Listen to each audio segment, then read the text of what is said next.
ठाकरे आणि शिंदेंसाठी आजचा दिवस महत्त्वाचा आहे, कारण सर्वोच्च न्यायालयामध्ये महत्त्वाची सुनावणी पार पडणार आहे। ठाकरे आणि शिंदेंसाठी आजचा दिवस अत्यंत महत्त्वाचा आहे। या सुनावणीमध्ये नेमकं काय होतं याकडे आता राजकीय वर्तुळाचं लक्ष लागलंय। सर्वोच्च न्यायालयामध्ये ही सुनावणी अपेक्षित आहे। तर शिवसेना पक्ष आणि चिन्हाची मालकी ठरणार असून निर्णय कोर्टाचा नेमका काय येतो याकडे आता ठाकरेंचं आणि शिंदेंचं लक्ष लागलेलं आहे। भाग्यश्री प्रधान आचार्य आमच्या प्रतिनिधी जोडल्या जातात त्या बातमीच्या संदर्भातले अधिकचे अपडेट देण्यासाठी। भाग्यश्री, आपण पाहतोय एकनाथ शिंदे आणि उद्धव ठाकरेंसाठी आजचा दिवस महत्त्वाचा आहे, कारण सर्वोच्च न्यायालयामध्ये आज महत्त्वाची सुनावणी होण्याची शक्यता आहे।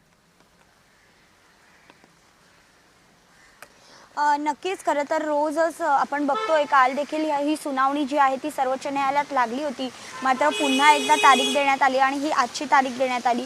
सातत्याने तारखांवर तारखा या सगळ्या सुनावणीच्या दरम्यान दिल्या जात आहेत। मात्र हे सगळं सुरू असताना विविध प्रश्न जे आहेत ते देखील उपस्थित झालेले पाहायला मिळत आहेत। दोन्ही शिवसेनांकडून हे प्रश्न उपस्थित केले जात आहेत। दोन्ही शिवसैनिकांना देखील या संदर्भात उत्सुकता लागली की नेमकं चिन्ह कोणाचं, कारण आपल्याला माहिती आहे की ज्या वेळेला एकनाथ शिंदे 40 आमदार घेऊन त्यांनी बंड केलं होतं आणि त्यानंतर ते स्वतः सत्तेमध्ये सहभागी झाले होते भाजप आणि त्यांनी सत्ता स्थापन केली होती, त्याच्यात ते मुख्यमंत्री झाले। त्यावेळेला त्याच्यानंतर देखील अनेक कार्यकर्ते जे आहेत ते एकनाथ शिंदेंबरोबर गेले, त्यामुळे कुठेतरी उद्धव ठाकरेंना धक्का लागला होता आणि त्यानंतर हे चिन्हाची जी सुनावणी आहे ती कोर्टामध्ये पार पडली होती।